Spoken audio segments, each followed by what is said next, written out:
Le groupement de coopération sociale et médico-sociale Gérhandicap est né en 1999 d'une forte volonté politique, en l'occurrence celle de la communauté d'agglomération de Saint-Quentin-en-Yvelines et de différents partenaires qui se sont investis dans le projet.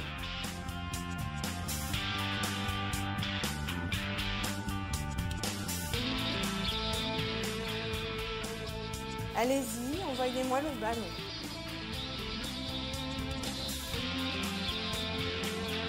On essaye de le lancer avec juste une main.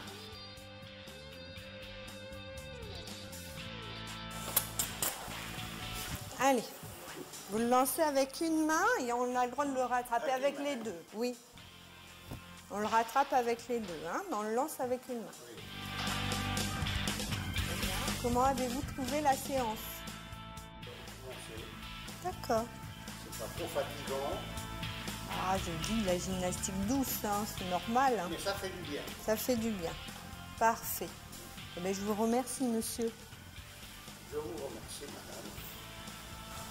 madame. Un partenariat étroit avec le Lions Club local de Montigny-les-Trois-Villages nous a permis aujourd'hui d'acquérir un véhicule pour le transport des patients accueillis et également d'acheter l'ensemble des équipements qui vont être nécessaires pour l'aménagement d'une salle Snozelen.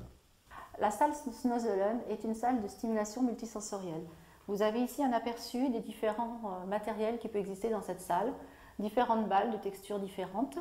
Vous avez aussi comme une colonne à bulles, une boule à facettes. Des personnes qui ont de grosses difficultés d'élaboration du langage et des difficultés de capacité motrice peuvent ici, avec un thérapeute, permettre d'élaborer une relation qui serait beaucoup plus portée autour d'une communication non verbale plutôt qu'une communication qui passerait par la parole.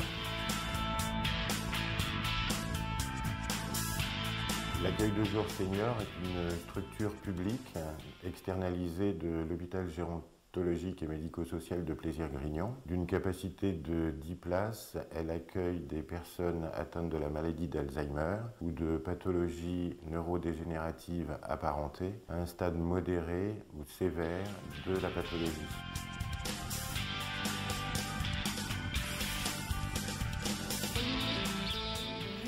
La mission, c'est de proposer des activités culturelles, des activités de loisirs, d'emmener les personnes vers l'extérieur. Donc on a une éducatrice qui, elle, propose des activités plus arts plastiques, loisirs, en proposant justement des ateliers peinture que vous pouvez voir, mais aussi en emmenant les personnes à la médiathèque, au musée. L'éducatrice qui, elle, propose plus des activités autour des tâches de la vie quotidienne, maintenir un peu et restaurer l'autonomie de ces personnes. Donc ce seront des activités telles que la cuisine, l'hygiène, l'esthétique. Et puis on a un éducateur qui lui propose des activités plus de nature, de sport. Bon, sport doucement parce que nous accueillons quand même des personnes de plus de 40 ans qui sont vraiment dans un vieillissement, et puis des ateliers jardin qui plaît beaucoup à ces personnes vieillissantes. Allez, enfonce bien ton manche. Allez, appuie fort, appuie fort. Voilà. Allez. Voilà, l'atelier jardinage, on travaille un petit peu la terre. On a la chance d'avoir 2 petits bacs dans lesquels on va certainement installer au plus tard des petites plantes, des fleurs surtout, pour égayer un petit peu. Et puis à savoir aussi que sur la commune de Magny, nous avons une petite parcelle de potager où donc on va faire pousser nos petits légumes, poireaux, carottes, salades. Le centre de formation du Mérantais est porté par le groupement de coopération sociale et médico-sociale Gérhandicap. Il est à destination des intervenants à domicile et propose des sessions de formation théorique et pratique. L'originalité du centre de formation est que nous avons eu joué sur le pragmatisme de ces professionnels et donc nous disposons, outre les 3 salles théoriques, de 3 salles de démonstration, une en particulier pour l'ergothérapie, la manutention, la prévention des troubles musculo-squelettiques et une pour tout ce qui est repassage et entretien des locaux. Alors faites attention à votre dos aussi, hein, quand vous êtes... Alors. Par contre, c'est la manette que j'arrive pas à monter moi. Je peux la tirer ou la monter. Voilà, donc déjà... Alors, j'interviens sur le centre de formation. Je suis formatrice pour les aides à domicile, en fait, pour la prévention des risques professionnels liés à l'activité physique. Et faites bien attention à votre dos. Fléchissez bien au niveau de... Et vous faites la... Et après, voilà. Je vais intervenir aussi sur un centre de ressources et d'information des aides techniques, donc un peu innovantes en matière de facilitation de transfert de patients pour effectivement trouver des solutions d'adaptation en fait au mieux pour aider la personne intervenant à domicile. Fléchissez bien. La ceinture et à 3 on y va. 1, 2, 3. Très bien. Et voilà, vous l'accompagnez en fléchissant les jambes. Très bien, parfait.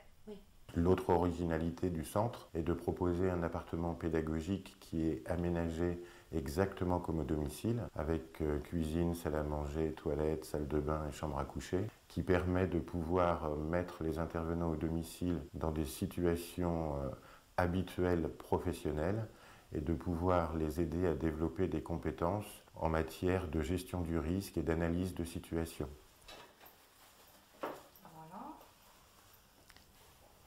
Attention aux gestes extrêmes. Là, vous allez chercher très loin, en fait, mais vous essayez de trouver une chaise ou poser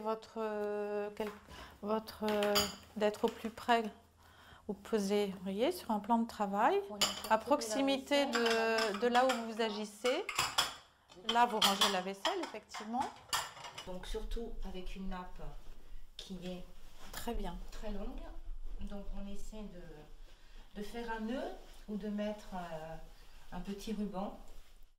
Cet appartement pédagogique est à mettre en lien avec l'appartement thérapeutique qui fait partie du CRICAT, Centre de ressources, d'information et de conseil en aide technique au domicile. Des aides techniques, des aides à domicile, favorisant non seulement les transferts d'aide pour vous, pour la patiente, et donc vraiment dans une uniformité de prise en charge de qualité.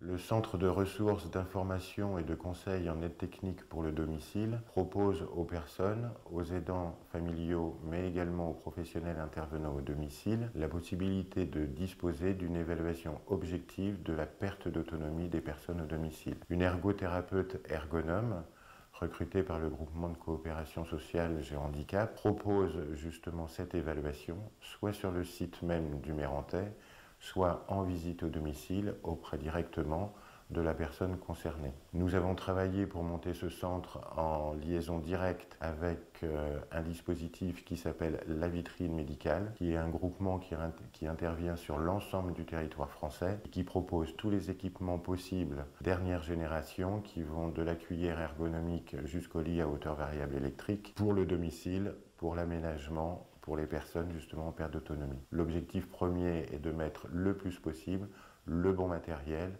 en adéquation avec le handicap de la personne. Les collaborations étroites ont permis de recruter à ce jour 2 secrétaires et un responsable pour le restaurant. Et nous envisageons de recruter une secrétaire pour le Centre de ressources et d'information et de conseil en aide technique.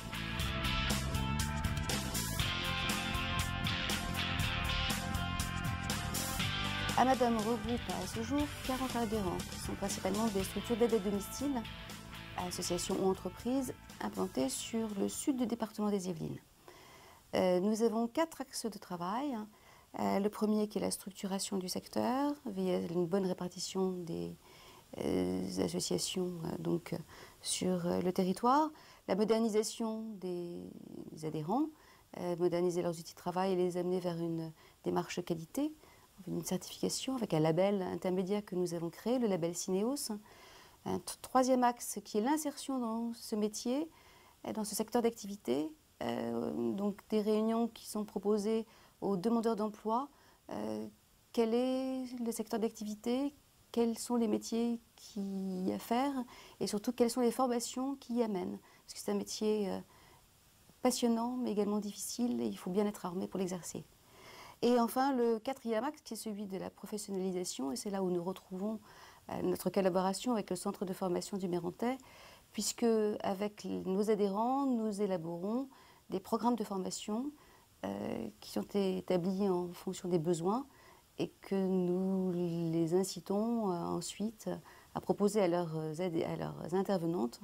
Et le fait de mutualiser donc les besoins permet de créer d'autant plus de groupes et de travailler au mieux sur la qualité du travail effectué à domicile. Alors, nous sommes beaucoup intervenus sur la gérontologie et les formations correspondantes aux besoins des personnes âgées. Et nous avons actuellement un projet à destination plus particulièrement du handicap, un projet qui s'appelle Handivline.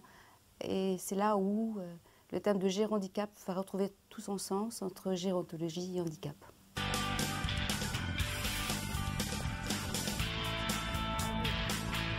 Heureusement que j'étais là.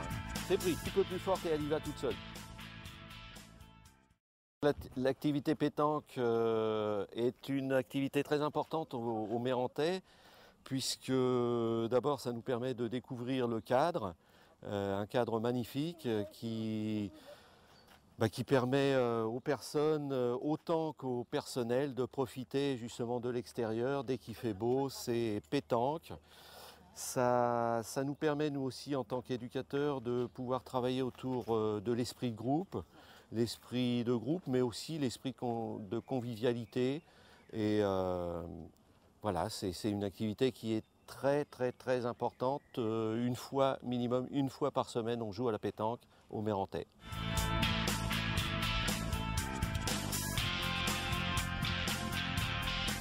La coordination gérontologique locale est un lieu d'accueil, d'information, d'orientation. Il est à disposition du public âgé de plus de 60 ans dans le cadre du maintien à domicile.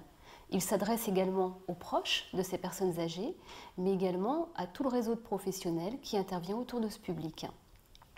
Nos missions sont définies par le Conseil général, qui finance la totalité de nos actions. Nous gérons à la fois le dispositif de l'allocation personnalisée à l'autonomie. Donc là, nous évaluons et nous mettons en œuvre des plans d'aide financés par le département. Nous intervenons plus largement sur l'ensemble du public de plus de 60 ans pour évaluer la perte d'autonomie, proposer des plans d'accompagnement qui vont prévoir des aides multiples et variées. Ça peut aller d'aides techniques, comme le portage de repas à la téléassistance, à l'aménagement du logement, en passant par la mise en place d'aides à domicile ou d'auxiliaires de vie en fonction des personnes et de leur situation. Nous travaillons bien évidemment en partenariat avec l'ensemble des partenaires de ville, les services d'aide à la personne, les services d'action sociale, les associations, en fonction des dispositifs que nous mettons en œuvre. On va travailler par exemple avec France Alzheimer pour les pathologies liées à la perte d'autonomie. Nous allons travailler avec les hôpitaux, l'accueil de jour, qui est également présent dans le dispositif Gérondicap, qui va accueillir les personnes en perte d'autonomie afin de leur permettre un temps de répit pour pouvoir rester à domicile.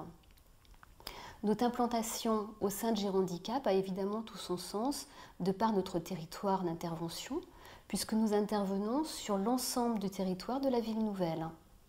Elle a également tout son sens par rapport au partenariat que nous mettons en œuvre avec la communauté d'agglomération, avec les communes, avec le Conseil général bien sûr.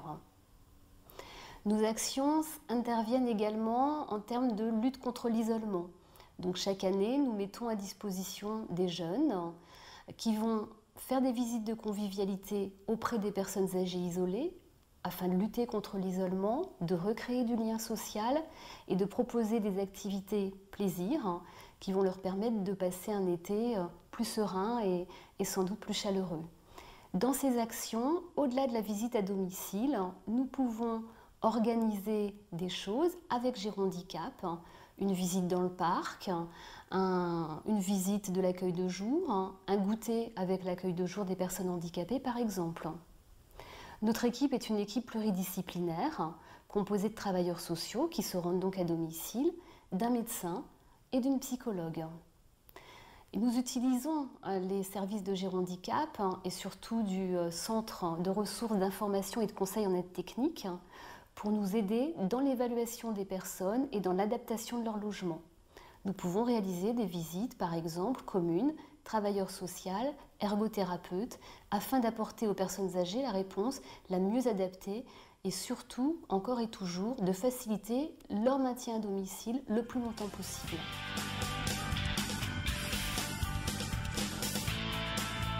Le groupement de coopération sociale et médico-sociale Gérhandicap, aujourd'hui en pleine expansion, est bien entendu preneur de tous les projets, toutes les innovations, actuelles ou à venir, de tous les dispositifs qui souhaitent venir travailler avec nous dans le cadre du maintien au domicile des personnes en perte d'autonomie, ce maintien dans les meilleures conditions possibles.